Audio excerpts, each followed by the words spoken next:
So I missed a week on the videos because I had some boat drama, and I had to go back to Lake Michigan and deal with that.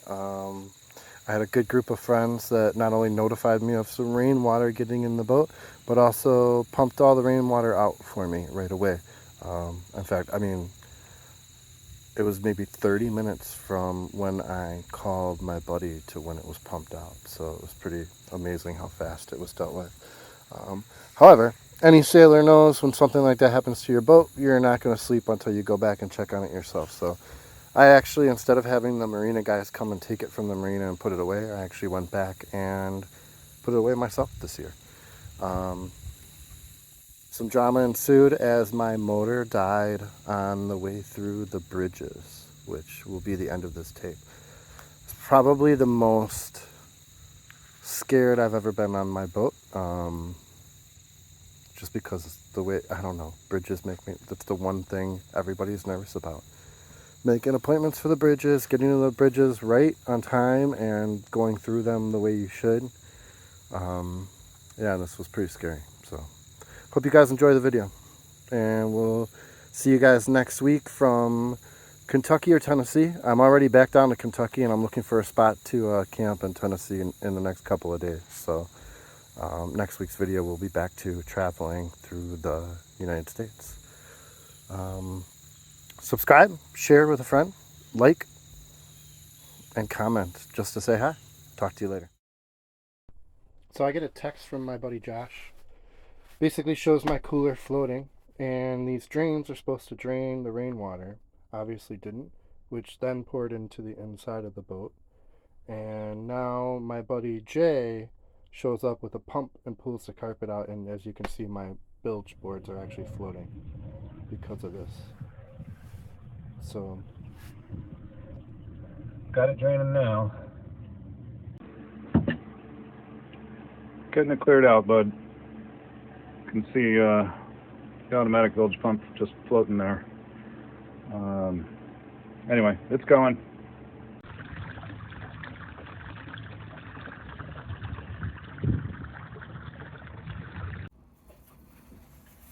I remember when I was little, the first toy that I actually gave like a personality to, that I would talk to, and then in my mind I would answer back in the way that I thought that toy would speak. And it was this teddy bear with that had feet attached to wheels, and you could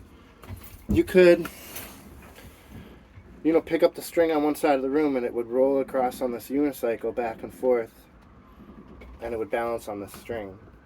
And I remember liking it so much that one night I actually took it off of the string and I brought it to bed to sleep with me.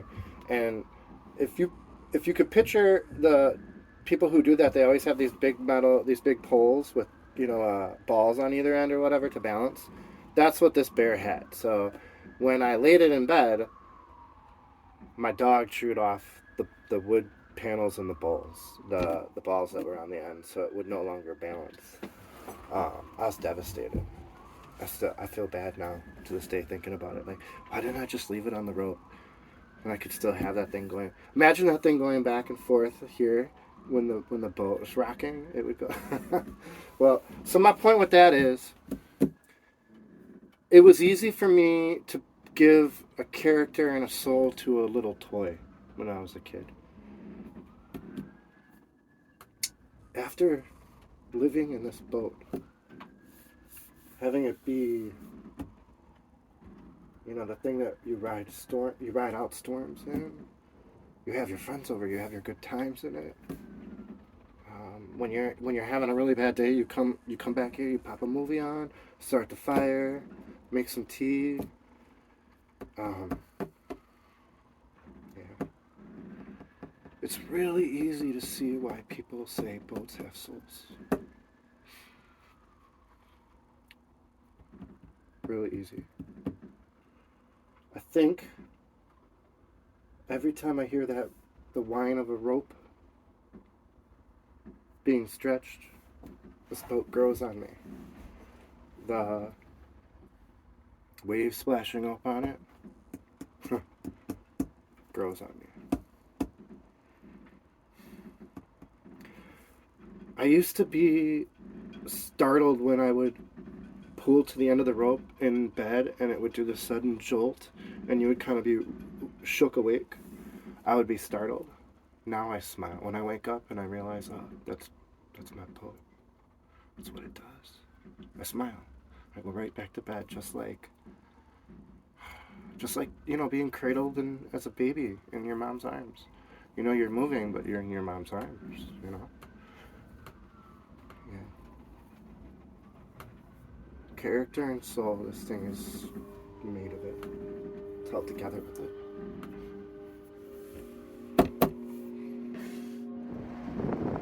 Now I had just gone at idle speed for about an hour and 10 minutes, on and off the river on the way over here. So in my mind, everything was going good with this motor and with the boat, and I'm just trying to contact the bridges.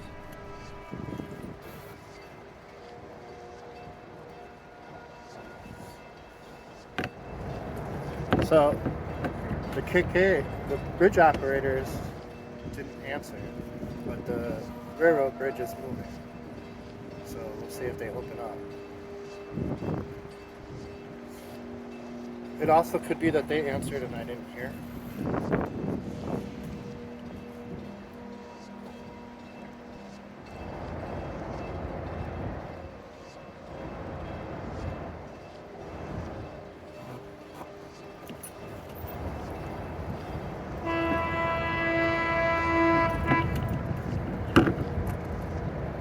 KK3 bridge to the sailboat outside of KK. You're going to be going to the north leaf only.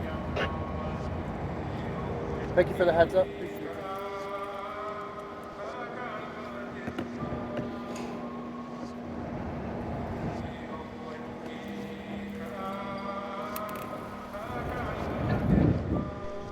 Right there, my engine dies. I was doing one last turn to go through the bridge and have my timing be right. So I was carrying too much speed to stop before the bridge. And not enough speed to really do anything else other than to maybe pull over to the side if I drop a little bit of speed. So I hold into the wind, thinking I can knock off some speed.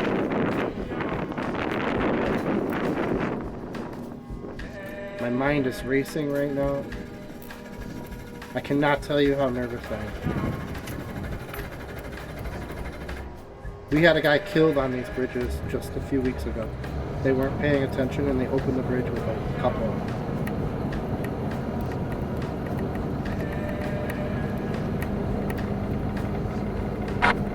My engine starts and I'm able to make my way through the first two bridges and point the boat directly towards the third bridge that is only halfway open.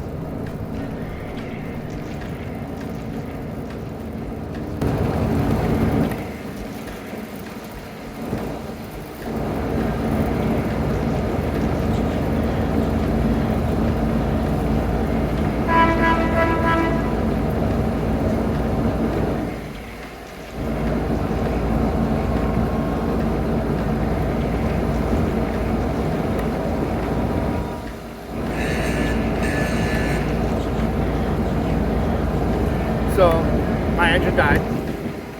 I don't know how much of that you caught or saw, but holy shit, my adrenaline's going right now. I'm waiting for two bridges to close on me. I'm going upwind about 20 mile an hour wind right now. 15. And now I'm going towards the bridge, but only halfway open for me, and I don't know if my motor's going to die or not. So, about as fucking nervous as I've ever been right now. So we'll see what's going on here. Woo! Front shed. Listen to the motor. The motor's fine. You're going. You got enough speed to probably get through here even if it dies. Calm down. Calm down.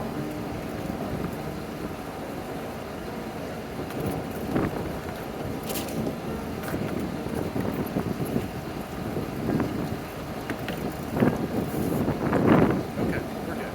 Slow down.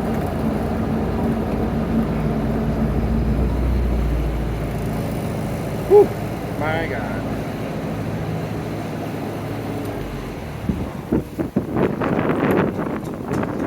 So now I'm sitting there, God.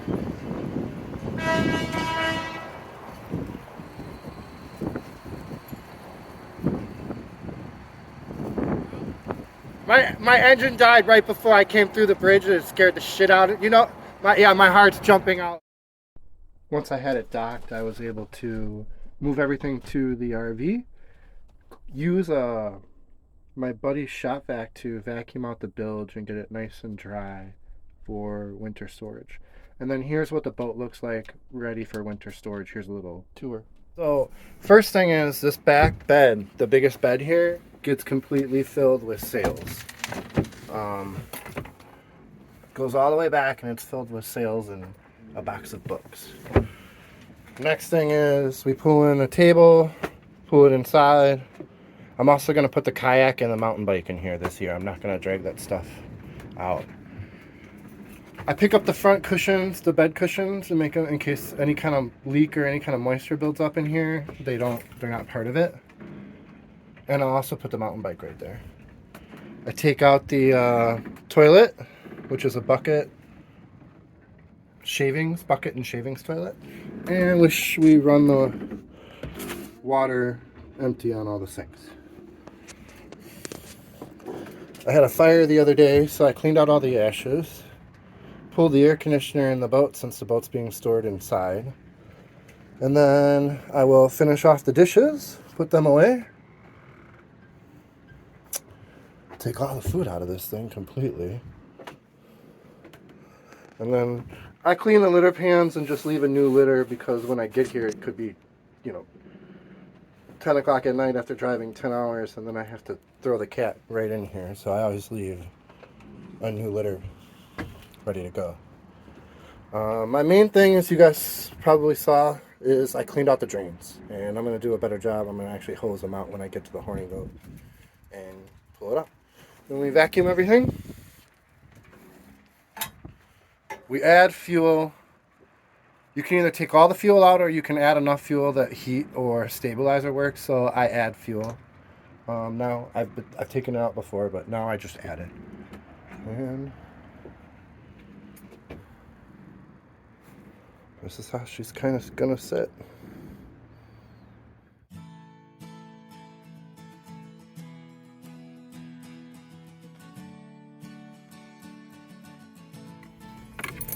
So we gotta go really, really slow because these the ruts, are so big that they're kicking the RV everywhere, all over the place.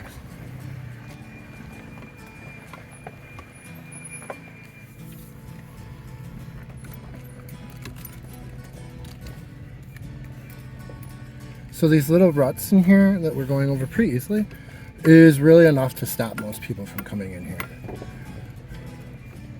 Unless they're out, like just their Jeep. They normally wouldn't tow a trailer in here like I'm doing. So, that means I pretty much get to camp alone. Yeah, because everyone can go down, and when it's even raining, everyone can go down. Problem is, going up these two next hills in the rain would be hard to do.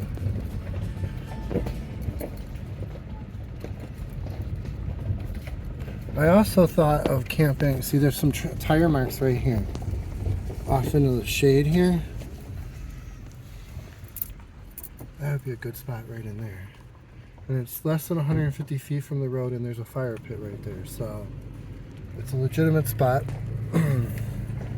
But I want the solar to run, and I don't want to run a generator, so I'm gonna go park in the field here in the sun. It's a little tiny field at the top here. I'll show you in a minute.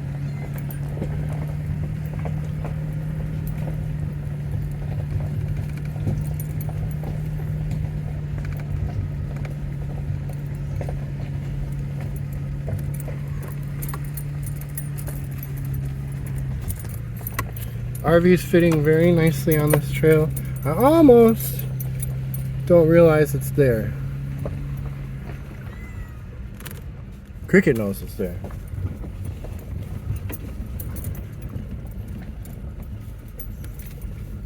Then here's the last big hill coming up.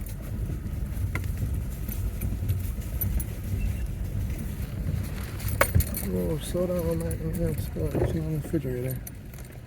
Alright. Again, if it was raining, it would be really hard to get up this, but to get out won't be that hard. So. And as you can see, it all opens up right up here at the top of the hill. So we're at the top of the hill with solar. Yeah, beautiful right here.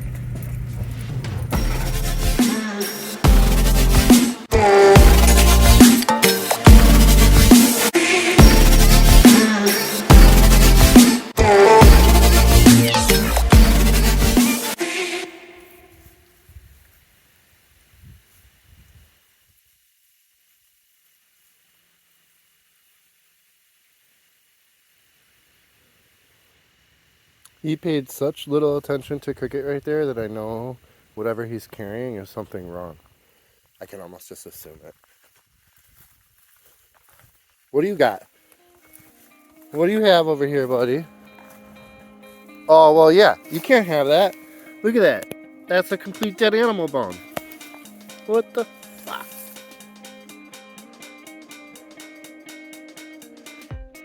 Score, right?